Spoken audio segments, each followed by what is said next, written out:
Meron kang master sprinkler pero hindi mo ito alam paano gamitin? Halika, tuturuan kita kung paano gawin yung sprinkler method. Kailangan mo rin ng godly, advanced, tsaka basic sprinkler. Ilapag ang master sprinkler, godly, advanced, tsaka basic. Tapos tsaka tayo magtatanim ng fruit or plant. Tapos, mag-leave ka sa laro at balikan mo ito. Makalipas ang isang oras, ito na ang kinalabasan ng ating method.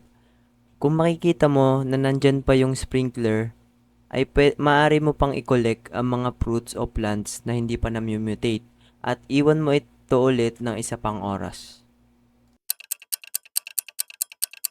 Ayan, makikita naman natin na effective talaga at working yung sprinkler method natin.